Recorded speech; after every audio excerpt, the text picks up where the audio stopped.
Hi, good evening. Let me share a word with you this evening that I just felt is laid on my heart. First Thessalonians 5 verse 1 to I think it's still 5 o'clock. Verse 5. Sorry, but of the times and seasons, brethren, ye have no need that I write unto you. For yourselves knows perfectly that the day of the Lord so cometh as a thief in the night.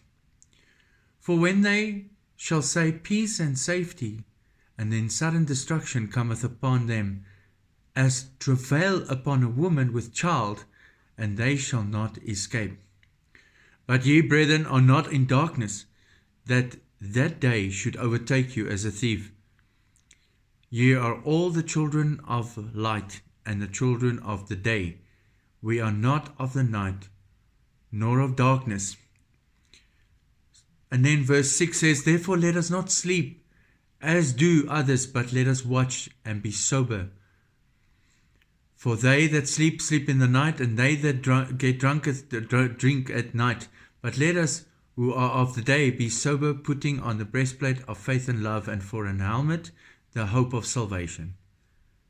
For God has not appointed us to wrath, but to obtain salvation by our Lord Jesus Christ.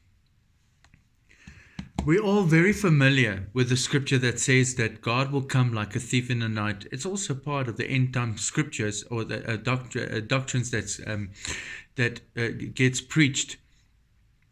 I want to ask you today, if Jesus has to come on the clouds during the day, or if he has to come tonight, he decides to come through tonight. Well, we also know that there's certain ways or certain times that we can expect that it could be happening. The thing is we never know when it's going to happen. That's why the Bible describes it as a woman that is in labor pains.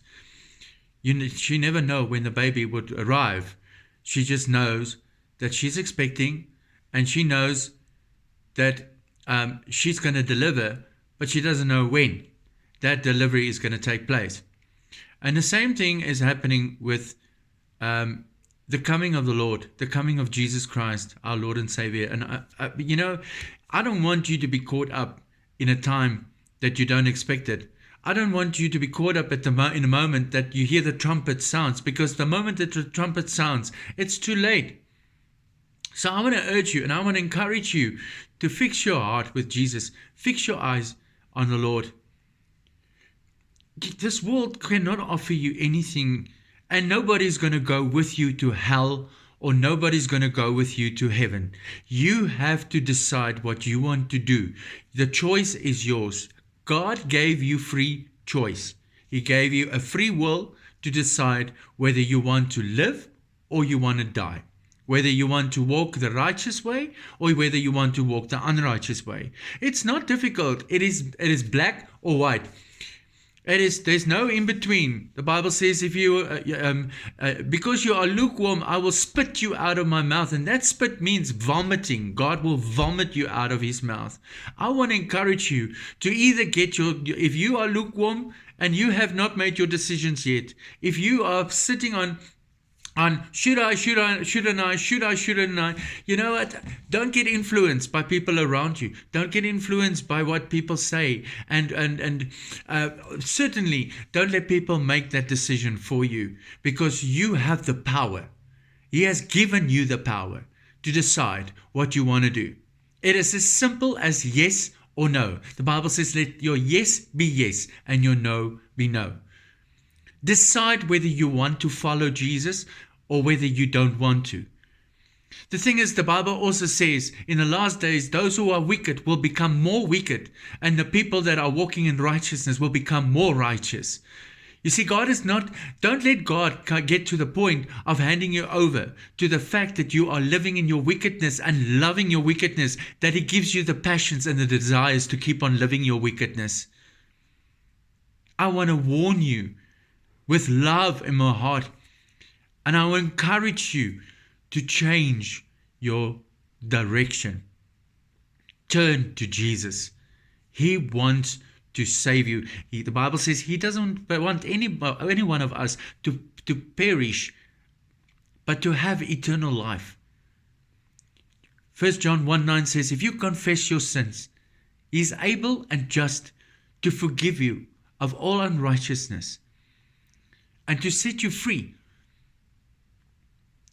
Those who call upon the name of the Lord, they shall be saved. It is as simple as making a conscious decision in your spirit, believing in your heart when you make the decision that what you do is you're going to follow through with. So I want to encourage you.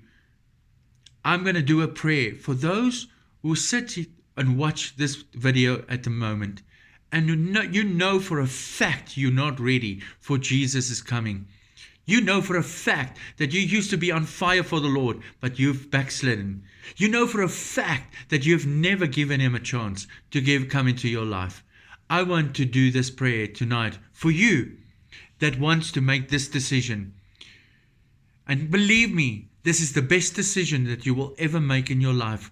God will restore you. He will heal you. He will renew you. He will give you a complete new identity. And you all know that I am very focused on identity because God has restored my identity. So I want to let you know, I'm not perfect. I'm not perfect, and I will never be able to walk in perfect, to be a perfect man. I still stay a man. But I walk by the Spirit of God. My yearning desire is not to sin, and to fight the battle against sin. And I want to urge you to do the same thing now. Make that decision. The Bible says today is the day of salvation. Today. You have to decide today. If you're going to go to bed tonight, if you're going to sleep, and I'm not one of those evangelist people that wants to instill fear in you, but sometimes it's important to put that fear in you because there is a fear for God. And you need to understand that fear for God is what can happen to you if you make the wrong decision. Don't make the wrong decision. I don't know what else to say to you. I want you to come with us. I want you to join us to go to the eternal life with being with Jesus and to spend time in eternity with Him. What more do you want? What bigger invitation do you need? He says He loves you the way you are, and He can meet you wherever you are. And you are welcome at any time. In actual fact, He's waiting for you. So let's pray. Father, in Jesus' mighty name, I thank You for whoever's been listening to this message under the sound of my voice, that You will draw them unto You tonight, Lord. I pray, Father, that You renew and restore them to the plans and the purposes that You have created them to be, Father. Thank You for the blood that You've shed on the cross for our sins, that You've forgiven us, Father, for all our transgressions. We confess You as the personal Lord of our life, and we believe in our hearts that You have been raised from the dead and that You are seated at the right hand of the Father right now.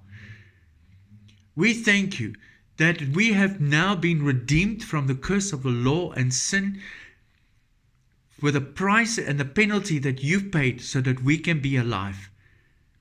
And with that, Father, we want to give You glory, honor, and praise, and thank You for helping us and making this decision today. I'm not taking lightly, and I ask the Holy Spirit to seal me off for the day of redemption. In Jesus' mighty name, thank You for the cross, and thank You that now I am called a child of God. In Jesus' name I pray. Amen. If you prayed this prayer, I'm going to leave my WhatsApp number. I would like to add you to my group of salvations so that I can send you some information, some encouragement, just to help you to get your walk on with the Lord in a stable condition, so that you know what you can do in order to get closer to the Lord. This is Evangelist Hercules, letting you know that God loves you. Cheers.